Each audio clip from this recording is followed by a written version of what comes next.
What's happening? It's another day in the quest for the CDL job through uh, Stevens Transport. Today it's another hot day out on the training pad. We did some more left-right parallel parking, parallel backing, I should say. I keep using the same terminology as cars with these rigs. We also worked on straight backing and we did offset backing. Uh, so today is the first day of testing. So it's a 3 week period we go through. And so from our particular group, which was 10 people, uh, 3 people tested today. Um, 2 passed. So that's a pretty good rate. From last week's class, I think only one guy failed out of everybody. And there's, I guess, 10 people there too. I didn't count theirs, but it's around the same amount. They said there's a new class that begins every week. And so they're setting the bar. My testing is tomorrow. Uh, and so the time has arrived uh, to put to the test these last 3 weeks information crammed into my brain. Driving is like riding a bicycle. It kind of becomes secondhand because, it's you where you got to go, what you need to get finished, and it just becomes ingrained by memory in your mind. And you can almost do it with your eyes closed, but obviously you're not supposed to because it's too dangerous. With these rigs, as I said, it's 73 feet. When it's full, that's 80,000 pounds. And literally, if you back over somebody, you won't feel it. So, I mean, that's really dangerous things. And you really shouldn't be standing too close to it. Uh, and you really shouldn't play around when you're driving one. Or not really shouldn't. You're not supposed to play around at all when you're driving one. It's a serious thing. And so we've been learning all of those things rolled up into a small summary that we need to memorize, and it's called the pre-trip. So every time we drive the rig, just like when you drive your car, uh, some people don't. You just jump in and start it, go. All right. But some people realize you need to check the oil periodically, and you need the oil change. Okay, now multiply that times 10 or 15. And so we're driving these rigs, uh, but we're not just driving them, we're driving them all day, every day. That's my goal, is drive it all day, every day. I know some people want to drive them and go home the same day. But I want to be OTR. It's not just about the money with me. You know, it's it's a different career path. We only have a 1 year contract with Stevens Transport. But for me, I think it's going to be cool to see the country. You know, it's going to be cool to drive a big rig like that because you're sitting really high up. It's a high point of view, so when you're on the highway, it's more dangerous, but it's kind of the same as when you're riding a motorcycle. Okay, you're used to driving a car, so we're all about the same height off the ground. It's almost like if everybody's the same height and we're in a crowd of people, it's hard to see over the next person because you're the same exact height. So you only see about 2, 3 people in front of you, and after that, it's just a big crowd of people. And if you're taller than everybody, you can see the whole crowd. It's basically like crowd control. It's like in a rig, you can see over everybody.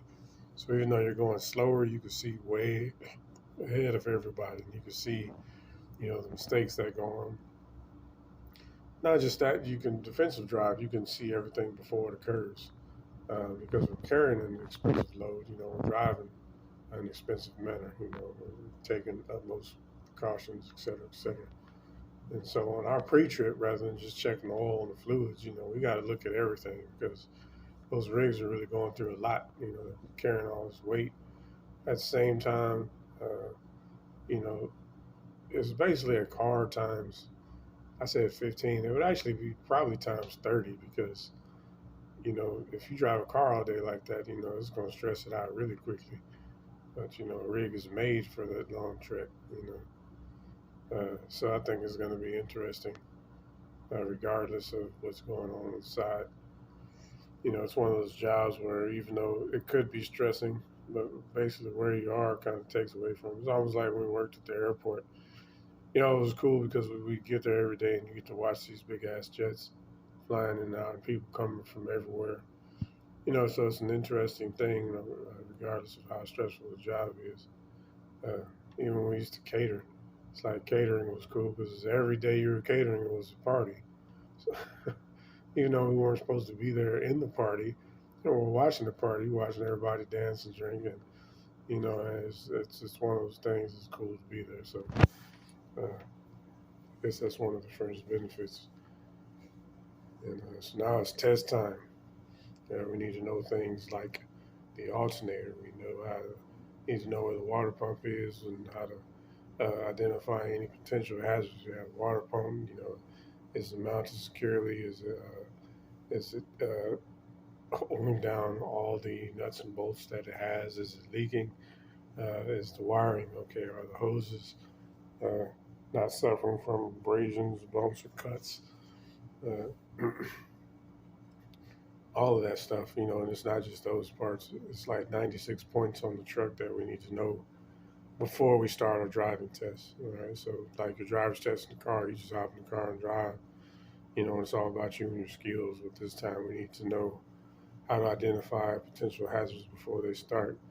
Like the tread depth on the steer tires on the rig is supposed to be 4/32 of an inch. And if it's not, then we can actually measure it with the tread gauge.